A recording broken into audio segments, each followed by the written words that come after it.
Communist పార్టీకి ప్రధాన కార్యదర్శిగా ఎదిగిన ప్రజానాయకులు ఎన్నో విప్లవ ఉద్యమాల్లో, ఎన్నో ప్రజా ఉద్యమాల్లో, ఎన్నో కార్మిక ఉద్యమాల్లో, తెలంగాణ ఉద్యమంలో తన వంతు పాత్ర పోషించి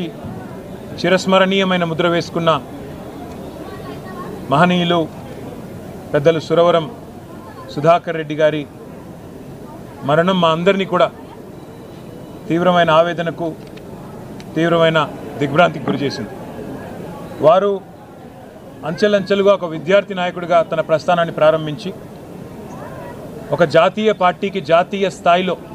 ప్రధాన కార్యదర్శిగా 7 ఏళ్ల పాటు బాధ్యతలు నిర్వహించడం అంటే సామాన్యమైన విషయం కాదు. నిబద్ధతతో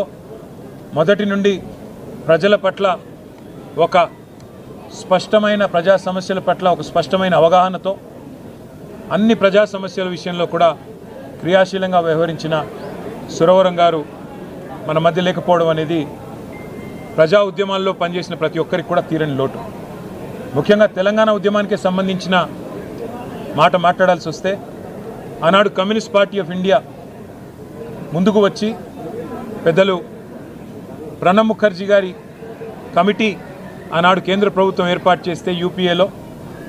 ముందుకు వచ్చి ఆనాడు కమ్యూనిస్ట్ పార్టీ ఆఫ్ ఇండియా మద్దతు తెలపడం, పార్లమెంట్ ఉభయ సభల్లో కూడా వారు మద్దతు ఇవ్వడం, మా వినోద్ గారు అదేవిధంగా మా గౌరవ పార్లమెంట్ సభ్యులందరూ ఆనాడు ప్రత్యేకంగా జాతీయ స్థాయిలో సురవరం సుధాకర్ రెడ్డి గారు కూడా ఆనాడు మాతో కలిసి నడిచినవారు. ఆ రోజు జాతీయ స్థాయిలో వారితో పాటు కలిసి పనిచేసే ఒక అవకాశం కూడా మా పార్టీకి కలిగింది. వాళ్ళ పెద్దలు కేసీఆర్ గారు వారితో ఉన్న తన అనుభవాలను కూడా గుర్తు చేసుకుంటూ వారి తరఫున అదేవిధంగా మా పార్టీ తరఫున కూడా మరి కమ్యూనిస్ట్ పార్టీ ఆఫ్ ఇండియాకి అట్లాగే ఈ రాష్ట్రంలోని ప్రజా ఉద్యమాల్లో పాల్గొన్న ప్రతి ఒక్కరికి, వారితో పాటు ముఖ్యంగా సురవరం గారి కుటుంబం వారి శ్రీమతి విజయలక్ష్మి గారికి, వారి అబ్బాయి కపిల్ గారికి, అదేవిధంగా కమ్యూనిస్ట్ పార్టీ ఆఫ్ ఇండియా అభిమానులకి, కార్యకర్తలందరికీ కూడా మా పార్టీ తరఫున, మా పార్టీ అధ్యక్షులు కేసీఆర్ గారి తరఫున హృదయపూర్వకమైన వినమ్రమైన నివాళులు అర్పిస్తూ వారి లేని లోటు పూడ్చలేనిది, వారి కుటుంబానికి ఈ సందర్భంగా మనోధైర్యంతో నిబ్బరంతో ముందుకు పోవాలని మనస్ఫూర్తిగా కోరుకుంటూ వారికి మా నివాళి.